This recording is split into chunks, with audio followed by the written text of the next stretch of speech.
Semalam sekitar jam 21.10, tetangga nelpon. Saat itu saya sudah liap-liap ketiduran. Dia nanyain, ada nggak anaknya si Kak main di rumah sama anak saya? Kebetulan HP saya lagi di-charge dekat jendela. Saya buka gorden untuk melihat keluar, ternyata ada anak saya dan 2 anak tetangga lainnya di depan pagar lagi di atas sepeda.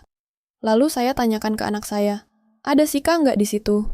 Anak saya bilang tadi sepedaan bareng, lalu si Kak nyuruh duluan. Pas di gang sebelum ujung jalan, anak saya dan 2 teman lainnya nungguin. Sebut saja anak saya H, dan 2 teman yang bareng itu E dan F. Ditunggu lama kok si K dan temannya satu lagi, si A, nggak datang-datang. Diceklah oleh si F ke tempat mereka tadi berpisah. Tapi di situ sudah nggak ada K dan A.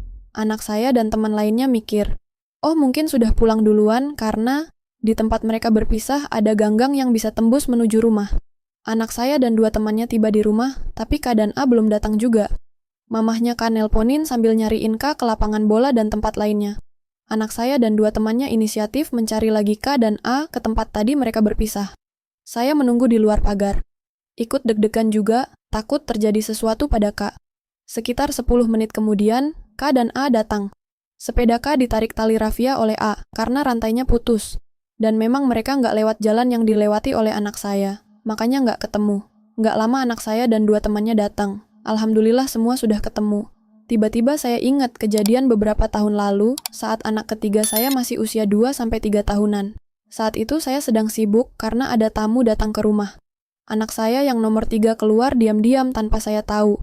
Setelah tamu pulang, baru saya sadar anak saya tidak ada di rumah. Dengan panik, saya dan adik saya mencari-cari ke rumah tetangga. Termasuk nanya ke rumah Kak, apa ada anak saya di situ? Dan jawabnya Mamah Kak adalah anak saya nggak ada di situ. Dengan panik, kami nyari ke jalan dan nanya ke tetangga-tetangga. Nggak lama anak saya itu jalan keluar dari arah rumah Kak. Perasaan saya saat itu adalah lega sekaligus kesel. Lega karena anak saya ketemu, tapi kesel, kenapa sih Mamah Kak pakai ngebohong bilang kalau anak saya nggak ada di rumahnya? Pas saya tanya-tanya tadi, katanya nggak ada di rumah. Seingat saya dia bilang yang intinya bercanda, dan lagian saya sibuk sampai nggak tahu anaknya keluar sendiri. Hadeh, itu kejadian pertama ya? Terus kejadian kedua waktu ada tetangga lain yang ngadain penutupan puasa. Saya duduk dekat Mamah Kak, lalu Mamah Kak bilang sambil nunjuk satu anak perempuan yang gemoy cantik kalau anak itu pernah hilang. Katanya, saya tanya, hilang gimana? Jadi dia cerita, waktu mau kerja ke rumah di gang sebelah, dia ARTPP saat itu. Itu anak katanya mau ngikut dia. Sama dia, diajak anak itu ke rumah tempat dia kerja. Katanya, ibunya si anak udah panik nyariin, ketakutan. Langsung aja saya bilangin, jangan gitu ya, pasti orang tuanya panik anaknya tiba-tiba ngilang. Ini alhamdulillah dibawa sama Mamah Kak, coba kalau dibawa sama orang enggak dikenal. Harusnya bilang dulu ke ortunya kalau anaknya ngikut, jangan main bawa aja.